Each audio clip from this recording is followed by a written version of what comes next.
Today, as you guys know, this is actually the first in my series of Candid Conversations with the Keeper of the Jewels.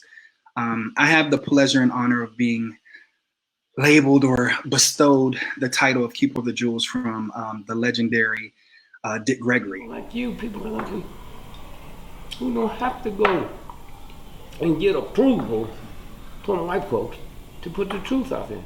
You know, but I'm saying, that's your special piece. A lot of the stuff tends to find me. Yeah, what I'm saying, that's what I'm saying. Yeah. It's something special. There's a universe that put this here. Yeah. So it be in good hands. From there. Let me tell you something. Were you important? I don't know nobody black that has this sensitivity to what happened. There's a reason for them coming to you. A reason for them coming to you. When you stop and think about it. And I'm so blowed up, but you will be the keeper of the jewels, man. Because you know how to trace it back, how it happened. And I take that so seriously because of my collection and my dedication to preserving and presenting our history. So I just want to do a slight introduction. So this is my very first volume, and you can't go any bigger than this. I have the legendary Miss A'Lelia Bundles. She is the great-great-granddaughter of Madam C.J. Walker. This is such a pleasure to have her. I'm going to bring her on in one moment. Appreciate it. All right, so without further delay, I am going to introduce to some and present to others, Miss A'Lelia Bundles. So let me bring her on. Hello, Miss Bundles, how are you? Delighted to be here. All right, it's so great to have you. Oh boy, I don't even know where to get started now. Well, let me let you introduce yourself. We know, you're the biographer, the official biographer of your great-great-grandmother. You're also a journalist, a producer. I could name so many things. So I'd like to introduce yourself to the people and let them know who you are. Sure. I, as you say, I'm Madam C.J. Walker's great-great-granddaughter, but also biographer. And I had a 30-year career in network television news at ABC and NBC as a producer and an executive. So I am a journalist by training, and this telling of the family story is something I do because I really try to write the books that I wish had been written for me. So like you, I am trying to preserve our history and trying to educate people about the facts of the story. How did you get started on this journey of, chronicling your family history? How did that start? It really is a lifelong journey. Even before I could read, I was finding things that had belonged to the Walker women. When I was 3 years old and in my grandmother's bedroom, my late grandmother at that point, I was finding things in a dresser, that mother of pearl opera glasses that had belonged to Madam Walker, a big, beautiful ostrich feather fan, and these teeny Egyptian mummy charms that A'Lelia Walker had brought back from Cairo after a trip in 1922. And then as I was growing up, the silverware that we used every day had Madam Walker's monogram, CJW, the baby grand piano on which I learned to read music had belonged to A'Lelia Walker and been in one of her apartments in Harlem. But my real passion was writing, and my mother was vice president of the Madam C.J. Walker Manufacturing Company in Indianapolis, but wanted me to follow my own dreams. And so I became a journalist. I was telling lots of other people's stories. I lived in Atlanta for 5 years, as a matter of fact, working for NBC at 1400 Peachtree. But as I was telling other people's stories, I was gathering the skills that helped me become a storyteller and a biographer. So was there anything during your research that you found that surprised you? Oh, tons of things. I think like most people, my age, I knew Madam Walker. She was the woman who did something with hair. A lot of what people knew about Madam Walker was actually incorrect. That people believed for a long time that Madam Walker had invented the hot comb. So I do want people to know Madam Walker did not invent the hot comb. This is a mantra of mine. But what I did learn as I really delved very deeply into the research about her and read literally thousands of pages of her letters and business records is that she was a pioneer of what is now a multi-billion-dollar hair care industry.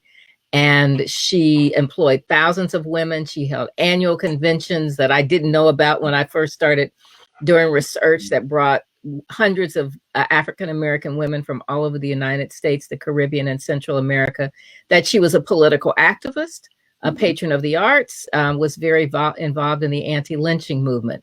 And I think one of the most surprising and most wonderful things about her is that she was so outspoken politically, so militant during World War I that President Woodrow Wilson, in his War Department, there was a Black spy named Walter Loving who spied upon Madam Walker and Ida B. Wells and wrote up a report that's in a classified, now unclassified document that called them Negro subversives.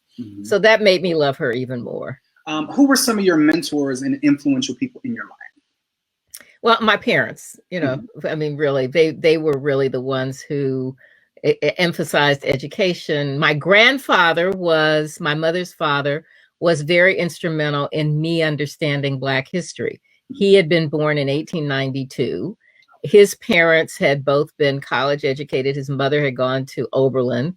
His father had been valedictorian of his class at Lincoln in the 1880s. And he was the one who really had saved a lot of these documents. He was the one who painted the picture of Reconstruction for me as a period with Black political power, because his grandfather had been superintendent of prisons and elected to office in Arkansas during Reconstruction. So that gave me a different spin on history, because of course I really wasn't interested in history when I was in high school, because we weren't in the books. And I know that's what you do every day, is find where we really should be. But he was very instrumental. And then I would say one of the other key people for me was Phyllis Garland, my advisor when I was at Columbia in graduate school in journalism. Phil's mother had been an editor of the Pittsburgh Courier. She had worked for Jet and Ebony. And as my advisor, she's the one who said, you are going to write about your family for your master's paper. She did that in 1975. And now 4 books later and almost finished with the 5th, I have to thank her. There's some interesting facts I found out doing my research on you, of course. I saw that you had done some work with Alex Haley. Can you tell us about that? Sure. So when I graduated from Columbia in 1976, I had written this paper, and it was really using these primary source documents. Nobody had written any books about Madam Walker. There were a few mentions and, scattered here and there, and uncovered newspaper articles, but not the kind of things that we can see now. And in 1982, Alex Haley approached us, the existing at that point Walker Company, and said he was interested in doing a miniseries and writing a book. And we had dinner actually in New York City with Stanley Nelson, the documentary filmmaker who people recognize. Stanley's grandfather was F.B. Ransom, Madam Walker's attorney, and Stanley's mother, who was still living at the time. The 3 of us met with Alex and one of his researchers, George Sims. And he painted this amazing picture. Anybody who had ever heard Alex talk, Alex had a booming voice, and he was, of course, a great storyteller. And at the end of dinner, I said, well, Mr. Haley, I wrote my master's paper on Madam Walker, and I would really enjoy doing some research for you. So I became his researcher for that. I took 9 months off from my job as a producer in Atlanta at NBC and moved to New York for a few months, did research, and I prepared all this research for Alex. Alex was still, working on other things, unfinished projects, and Alex died in 1992 without having finished writing anything. But I think he was put into my path for me to prepare to write. And in the process, I met his editor, Lisa Drew, who had been his editor at Roots. She became my editor for the book that ultimately became On Her Own Ground. Wow, that's awesome. So 2 legendary families paths crossed and history was made again. Right. Well, he was a great mentor. And I learned so much from him. both how he handled himself with people, how gracious he was. But I also learned that you had to really document everything. Remember, Alex had that unfortunate situation where he was accused of plagiarism. Right. And I don't know that, Know what the details are and all of that, but I do know that that was one of those things that said to me, whatever you do, you need documentation. Right. Yeah, and that's interesting that you mentioned that, because most people do not know that. Mm-hmm. And nobody really knows what the full outcome was, except for, the court documents and all that stuff. Right. But a lot of people are not aware of that. So that's interesting that you mentioned that. What was the process now? We're talking about 20 plus years of research. Guide us briefly on your journey to uncovering all this information. Where was all the information, the documents that you found? Was it at the National Archives? Was it, at the building? Because most people don't know that the manufacturing company was still open into the 80s. Mm-hmm. And it actually never went out of business. Right. But mm-hmm. it was sort of dwindling off between the 80s and the 2000s, and now is reactivated. But yes. Yeah. Well, so my research was in many different ways. My grandfather had saved lots of things. Okay. And when Alelia Walker died in 1931, my grandmother moved the contents of her Harlem apartment to Indianapolis. So when I would visit my grandfather, there was a trunk that was filled with things that had belonged to them. Some of her clothes, mm-hmm. the books from her library, first editions of Jean Toomer's Cane and Langston Hughes's The Weary Blues, mm-hmm. photographs, scrapbooks, those kinds of things. So I had that set of material. Mm-hmm. And then all of these documents, literally tens of thousands of letters and IRS documents and annual reports, were in the building in Indianapolis, the building that's now the Madam Walker Legacy Center. That's a National Historic Landmark. Those papers were donated to the Indiana Historical Society in 1982. And I made photocopies of almost everything, almost all of these daily letters between Madam Walker, her daughter, and their attorney.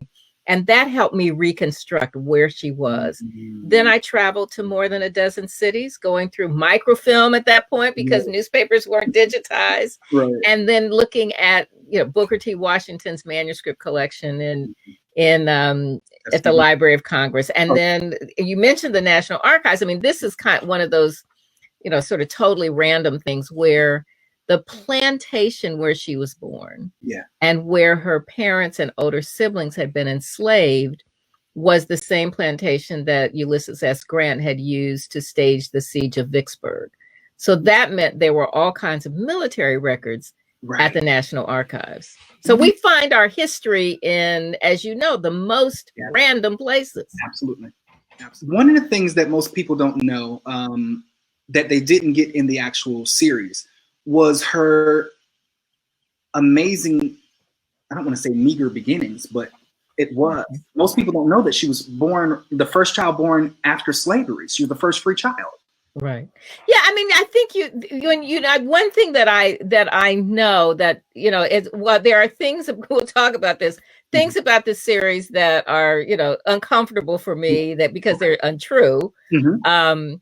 But I do know that it started off as 10 episodes and was cut down to 4 episodes. Gotcha. And so that means no matter what, there were lots of things that the script writer and the showrunners had to leave out. So they would have planned more about her childhood. But truly, she born the first child in her family, born free, as you say, 1867, 2 years after the end of the Civil War. Mm-hmm. Older siblings had been enslaved and on this same plantation where the family had been enslaved. And by the time she was 7, both of her parents had died.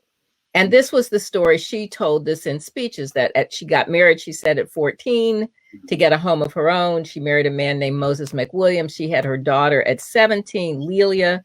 And then when she was 20, Moses died. But her brothers had moved from Delta, Louisiana in Madison Parish to St. Louis in the late 1870s. And they were now barbers in St. Louis. So she moved up the river. But that's another really interesting piece of Black history, the Exodusters movement that some of your viewers know about.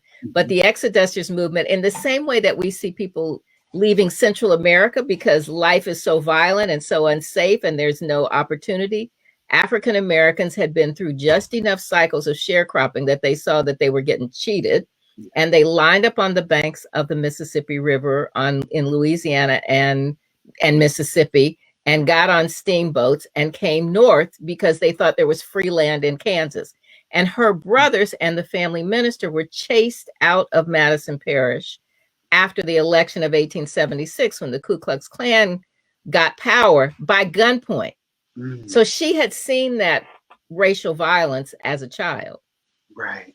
And one of the other things that that I read in the book was the profound history she was able to experience. Her family minister. Exactly. Her family minister, Curtis Pollard, was a Black state senator. Again, this is the Reconstruction story that, Skip Gates has done that great series. And I know you talk about that with the work that you do, but it's not something that we learn correctly in history. No, whether we are in Southern schools or Northern schools, the textbooks, except in rare occasions, are not telling us what a profound political power that was for African Americans. Yeah, especially during that time period. We had the most senators during that time period. Right. And most people have no clue. And that's so troubling to me. And that's one of the reasons why I do what I do, is because, and that's another thing my grandmother tells me all the time. She's 81. She said, most of the stuff that you know and that you have, we never had the opportunity to learn. It was not accessible. They didn't tell us. That was another reason why even becoming an educator, I realized that a lot of our kids literally just were not interested in social studies because they never saw themselves reflected. So absolutely. But my history book in high school, I went to predominantly white schools. I got an excellent public school education, but history was a lie. And in my class in high school, because I'm old, in the late 1960s, the only time Black people were mentioned was having to do with slavery, and we were called slaves, not enslaved people. Right. Exactly. And in fact, my history book said we were contented. Now, I knew this was, and I had felt so embarrassed when that happened, because I felt like I was the only Black kid in the class. One of my friends says she was there, but maybe we weren't speaking to each other that week. I don't know. But anyway, I felt like I was the only one there. Right. And so years later, I was writing an essay for Rochelle Riley's book, The Burden, and I was recreating this.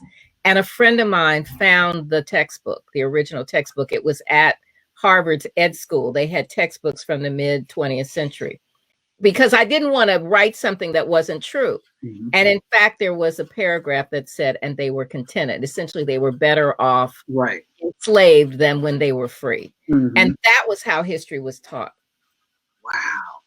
And that sounds like revisionist history that we've experienced recently. Yes. I'm sure you probably remember when Texas had that whole scandal with the textbooks. Right. The sister whose child texted her that picture. Right. The text. Right.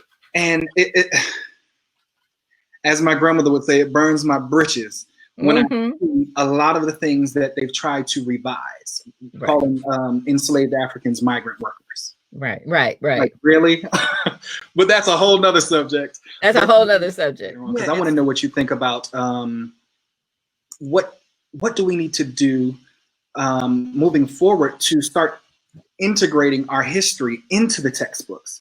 We can touch on that now if you like.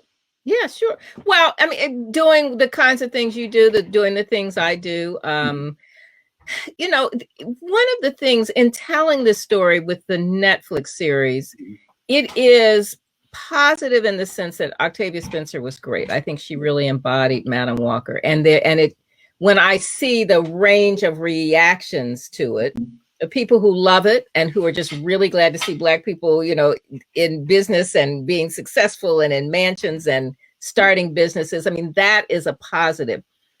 But when you scratch a little bit beneath the surface, some of the themes that the opportunity is missed to show Black people who really were doing things, so that you can showing John D. Rockefeller, who Madam Walker would never have gone to for advice, versus showing some of the Black people who she did go to for advice. because that would change the narrative so that young people can see. And I think as much as I love writing books and as much as I want people to read my book and so they can get the real history as you have done, I know that's not going to happen for most people. So how do we bite it off in chunks, in videos, in apps, in podcasts, so that young people will get this history, and I think it really does matter. People think they don't like history, they think it's boring, but I think it, in the same way that you can see Black Panther and feel good and empowered, I think there's something about seeing our ancestors, the real ancestors, and their stories and feeling empowered. And everybody's family has some hero. Definitely. We have to figure out how to tell those stories. Definitely. I'm glad you kind of segued into that, because that was the movie. What you already know how, my feelings about the movie. But, yeah, well, tell me what I'm curious, because I'm all in where I'm my book, but I'm just curious to know what you thought and what people you talked to thought. Okay, because I did not want to put my thumb on the scale. Right, I got you. Before it came out, I wanted to hear what other people had to say. The movie, for me, it was entertaining, but because of the lack of historical accuracy, it ruined it for me as a historian.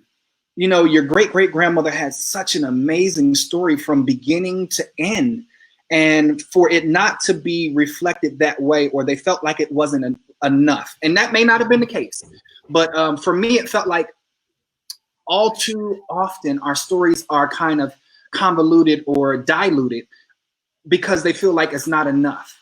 And that's kind of how I was feeling, even with the Harriet, where they embellished a lot of stuff. I felt like this was embellished to tell certain stories that didn't have any historical accuracy. And your book, that was really my main issue, because your book was so thorough and it covered everything. It was even neutral for the Annie Malone stuff in your book. So for me, it hurt my feelings that it wasn't to the book. That really was my expectation. It was kind of sold as a biopic. So I'm expecting it to be historically accurate based off of your book, because your book is excellent. It really is. It was so masterfully put together. And like I said, on parts that are kind of, what's the word I want to use? Kind of touchy, if you will, when it relates to Annie Malone and Madam C.J. Walker, it was still tastefully done. So like you were very objective in everything. So with that, I expected it to be so much more detailed and also just show more of the triumphs. It seemed like they pitted the two women against each other, that really neither one of them spent that much time focusing on that. That was such a small part of everything. So that was really upsetting to me. And the depiction, even though they said it's a composite character of Addie Monroe, was a composite of different things and people that she experienced that Madam Walker experienced in her life, I didn't think it did the story justice. And also, because our people don't know our history, we've been deprived of it, I felt like it did a disservice to us, because most people were taking that face value. And so I'm so glad to have this conversation with you, because I know you have thought about this a lot, and I know that you know a lot about Malone and you know a lot about Walker. And really, literally during this process, because I had been through 2 previous options with my book that fell through, and the process with Alex, and in the 10 years of no Black movies get made because they don't sell overseas, at least that was the conventional wisdom. And then we get April Reign's Oscar So White, and the success of Selma and The Butler and 12 Years a Slave. And that changed the equation, that changed the narrative. So now there are so many, our untold stories are some of the richest, most interesting, most amazing stories of people overcoming obstacles. And you talk about built-in conflict and drama. It is all there, because that's our journey as Black people. So now more of those stories are coming to the screen. More of those stories are being optioned. But the dynamic in Hollywood has almost always been, first it was we were stereotypes and we were a race. You know, Townsend's Hollywood Shuffle captures it so well. But now there are so many Black folks in Hollywood who are showrunners and writers and who are doing lots of things and who have the power. But the dynamic is, well, that history stuff is really kind of boring and we're not making documentaries. And you who write books, you don't really understand what we're doing. And I'd really like to see more collaboration and understanding of how we bring these stories, because I really do think, I mean, I want the story to be interesting. I want there to be viewers, but I think there's enough drama, but in the hands of a skilled writer, that drama can come to life. And I think because so many young people aren't reading it in history, it's not taught in history.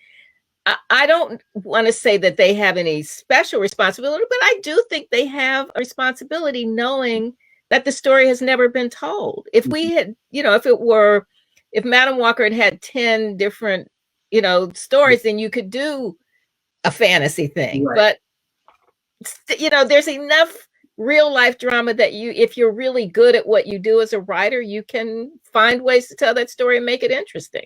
Absolutely. I'm so glad you said that, because I was so vexed. I really couldn't understand. Also, a lot of people don't understand that when these deals, you know, these licensing deals are done, I'm come from the film and TV background as well. So when these licensing are done, you don't necessarily have, you know, final approval. You know, it just depends on how it's written. So if you want to just touch on that so people understand, okay, here. Sure. And you're absolutely right. I mean, if you're Stephen King, I think initially didn't have a lot of control. Stephen King now has ultimate control. Exactly. But that's, you know, that's about power and who you are. And in my case, I had a great story. And when my book was optioned to Mark Holder of Wonder Street, Mark and I had a great conversation. I had talked with 3 or 4 other people around the same time. And Mark seemed to really respect my work and said I was going to be involved. But ultimately, when the deal was made and everybody else signed on, I was not involved in the day-to-day. And what I had was my contract with Warner Brothers said that I had script review. Script review is not script approval. It's not script veto. So when the head writer, Nicole Asher, was signed on and we had a conversation about her vision, her vision was she was going to focus on Madam Walker and Annie Malone as the main conflict. And I said in our first conversation, you know, Annie Malone could be in there, but I don't think they were, you know, all up in each other's lives 24/7. Absolutely. And she cut me out of the conversation. So that's what happened. Gotcha. Okay. And then by the time all the meetings happened, I was not involved in the meetings. And by the time I got to the point of script review, the studios had already approved the storyline. So I could only tweak. And I did my best. Right. So script approval in this case was, or excuse me, script review was basically you being able to review the script before they filmed. That's right. With slight. Yeah, I gave notes. I gave very detailed notes. Okay. Which I'm sure they did not incorporate. Some, you know, some they did. You know, some things got changed, and you know, we had very civil conversations, and many things.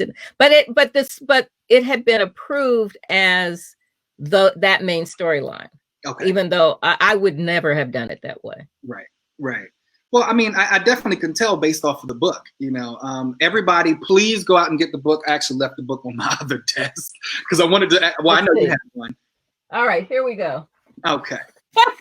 This is the current cover. The original title, as you know, is On Her Own Ground: The Life and Times of Madam C.J. Walker. So you can, you know, you can order from Simon & Schuster from my website, AliliaBundles.com. But this is the movie tie-in cover with the beautiful picture of Octavia Spencer. Yes, I love So, it. because people should know, as you said, when I did a huge amount of research about Annie Malone when I was writing this book, and uncovered things that nobody else had found, original primary source material. And I wrote about her as a successful businesswoman and entrepreneur who Madam Walker worked for a short period of time, and who was her rival. But none of the colorism, no light skin stuff, no chasing her, no cocaine addict, no, none of that stuff. Right. Yeah. And that's one of the things that I really feel like it did. It crossed the line into disrespectful from the writers and from the series. It was just like, you don't have to tear down two legends in order to build up this storyline. It was never necessary. These two women never rivaled like that. They were, of course, they were rivals in the sense of selling, but they didn't waste a bunch of time, on a conflict. Both of these women had massive empires. And that was the main thing. And like you said in another conversation that I watched, another interview, the story has to be done, and it will be done correctly. Right, it will be. Do my best to make sure that this story is told the way it should be. It just deserves that much, and it deserves at least a 10 episode, series, at least, to be able to cover just the beginning. You have to have a beginning, middle, and end, and I feel like this just stayed there.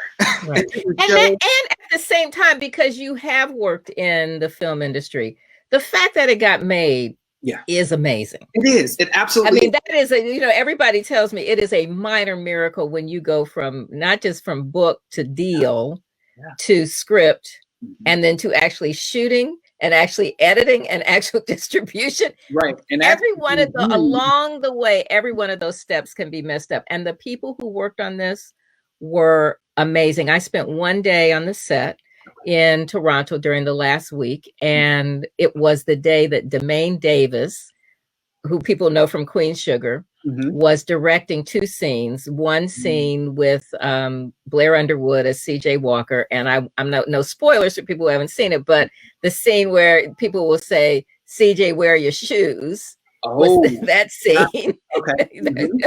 And the other scene was Kevin Carroll, the extremely talented actor who does a lot of theater, who played Freeman B. Ransom, Madam Walker's attorney. And this is the scene that involves a lynching. So the reference to lynching.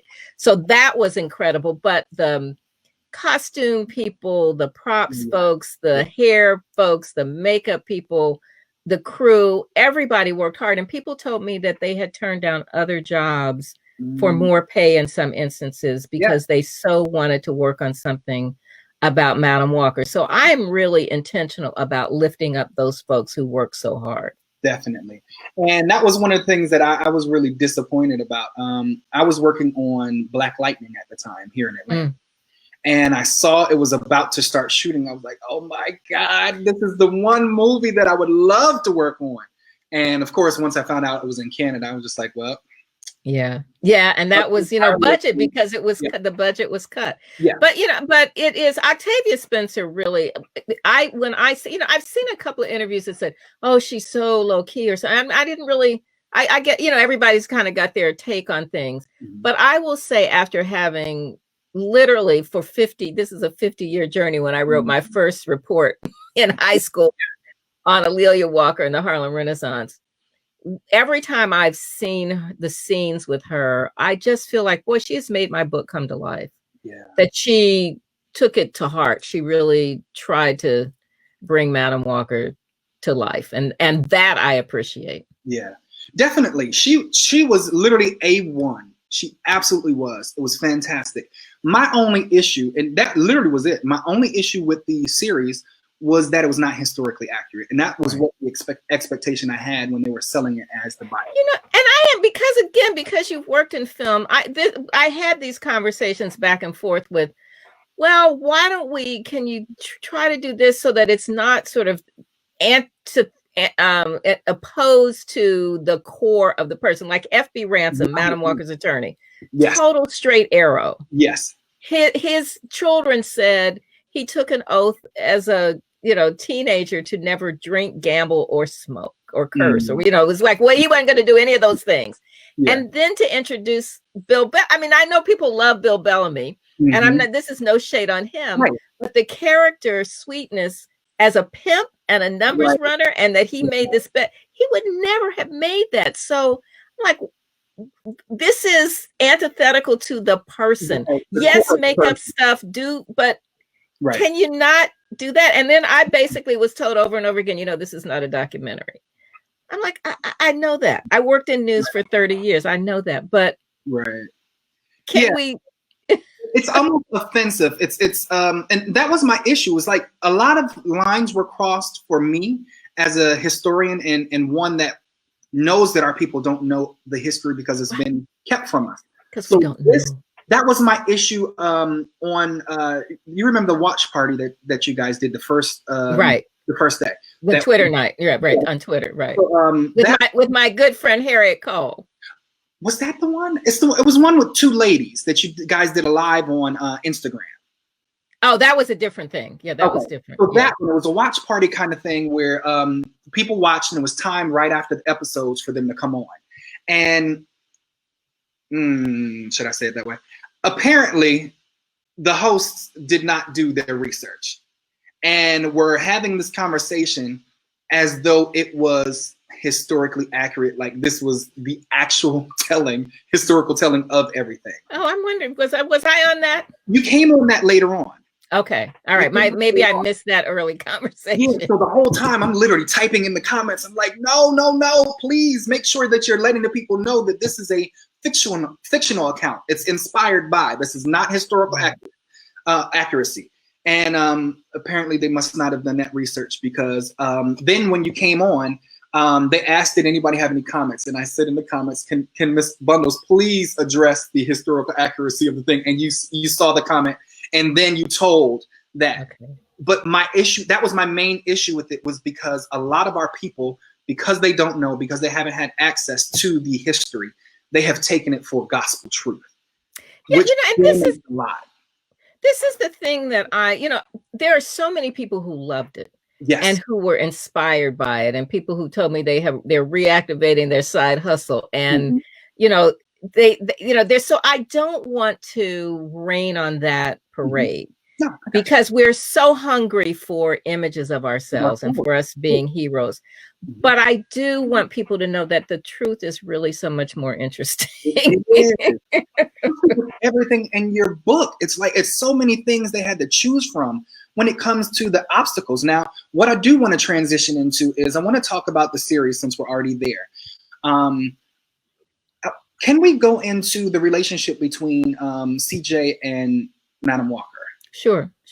So the depiction that was in the movie, that he was a philanderer, that he cheated with, one of her top sales agents, stuff like that. Can you address that? Because a lot of people have been asked that question. So let me also just put the context of the men in the series. Yes, because there were things that I really wanted. Rather than so much focus on Addie, Annie, and Madam, I really wanted to have a strong female friendship from the women, like the women of her church, when Sarah Breedlove was a poor washerwoman, illiterate, and the club women and the church women and the missionary society women at St. Paul AME gave her a vision of herself as something other than an illiterate washerwoman.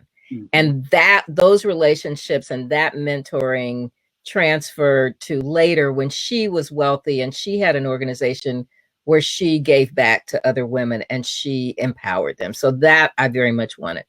I wanted F.B. Ransom, the attorney, to be a much stronger character. I would never have had his foil be Sweetness because he was one of the reasons that Madam Walker was successful. I mean, she would have been successful, but she could be the visionary and travel because he was there crossing the T's and dotting the I's and saving her from people like Sweetness. And he kept things going after she died. So I wanted him to be a strong male character. I wanted to see, rather than those, businessmen who came in who were not going to be investing in her company and the one who tried to rape her.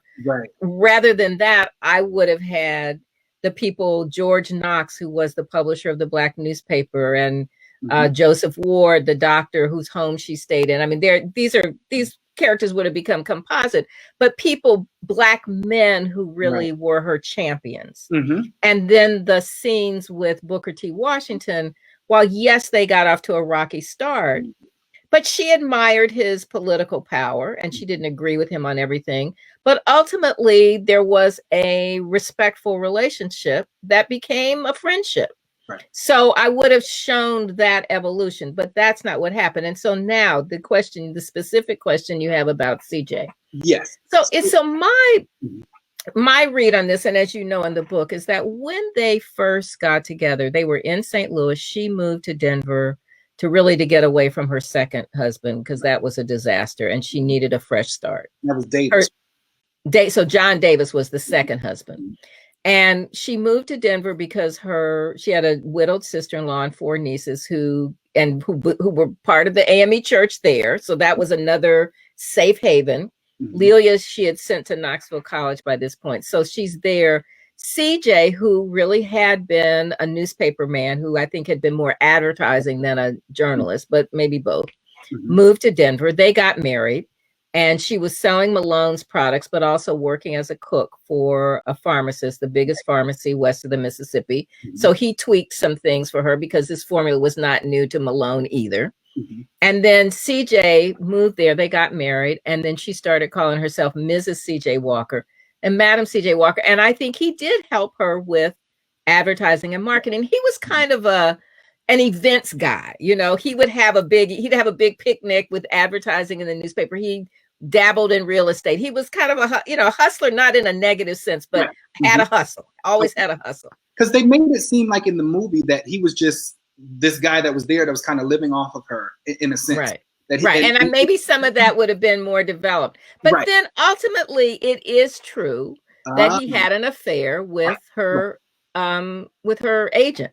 Oh, But really? you know, so that is one of the few actual things that is true. So her agent, Dora Larry, was somebody that he did have an affair with and ultimately married briefly, and they moved to Louisville and took out ads in the newspaper. She was the new Madam CJ Walker. And then after they couldn't make a lot of money, then she ditched him. So he actually wrote this amazing letter to the editor of one of the Black newspapers saying, I am so sorry I did this and it was the wrong thing to do. And wow. Okay. So that part was true. Okay. But that doesn't, but you're right. It ultimately it came off that he was offering nothing. And I think in the beginning he did, but I do think that she had more ambition than he did ultimately. Now, the relationship, was it as contentious as it seemed? Like it made it seem like she emasculated him, like in different places, and also just seemed like it didn't seem as loving as I got from the book. A lot of people don't realize also that they were traveling together at one point, during the early stages of the company. So that part was the truth is I don't know the details, the day-to-day details, but that means there is room in creative license to create something that it could have been created to be. There is more of a loving relationship versus there isn't. I have to really examine it. Some of this just kind of was like I was watching this and it was like, okay, but there were moments when he was really helping out and when she seemed to really appreciate him. So I don't think it was entirely one way, but I think that a little bit of change here and a little bit of change there could have given a totally different dynamic. Right. Yeah. And that's a choice. That's a script choice. Right. Yeah. But just, I was wondering because I didn't get that she was like this power hungry, like visionary where it was just like, no, this is my company. It's nobody else's. It's mine. It's mine. It's mine. Right. And it was kind of like she was having tantrums in the movie at points where it was like, I think that was, and that speaks to the absence or at least the small amount of philanthropy. So it's a really memorable line when she says, something like, I want to be as big as Carnegie and Rockefeller or something like that. And that's a great line. I mean, it's a memorable line, but it obscures the fact that her real objective was not just like making money. It was, what do I do with this money? And for me, that's what a lot of people fixate on the, she was she the first self-made American woman millionaire? And I know people battle over who was and who wasn't. I don't really care. I mean, honestly, right. Though I can document that she was a millionaire when she died, but that's not what's important to me. What's important to me is that she employed thousands of women. She helped them become economically independent. She helped create generational wealth. She wanted these women to be politically active. That's what I care about. Right. I definitely think that was important. That it really could have came across more as unity with, some slight rivalry. But these women had major ideals and the highest moral standards for uplifting our race. And that was their main objective. Just like with Annie Malone and also with your great-great-grandmother, a lot of people don't know that this whole hair straightening myth or whatever was never during their lifetime. That was never said, advertised, or anything like that during their lifetime. It was not to literally change the standard of beauty to make it look, make them look white or anything like that. It was all about allowing their hair to grow, to be manageable, and that would be able to give them the self-confidence or whatever to be able to navigate in this crazy world. Would you agree? Yeah, no, absolutely. I mean, and I think obviously it's complicated because the standards of beauty, European standards of beauty, and they have to react to it. But I do think it is about knowing that hygiene was really different during that period of time. Most people didn't have indoor plumbing, so they didn't wash their hair very often, and they were going bald because of really bad scalp infections. So that's why Wonderful Hair Grower, here you see Wonderful Hair Grower, was such a popular product, because it was really wash your hair and then apply this ointment that had sulfur that healed your scalp. But at the same time, we know that we have shrinkage when we wash our hair. And so if you wanted to be able to comb your hair, if you wanted to be able to do some kind of style other than just having your hair matted on your head, that some of it did become about a hot comb that, straightened your hair, that made your hair longer, that gave you some more styling options. So, I don't want to say that there was no sense of it, but it wasn't the main objective. And I will also say that just as we can see people who have weaves that don't approximate anything that happens in nature, some people take things way to the next level. And so she couldn't control that.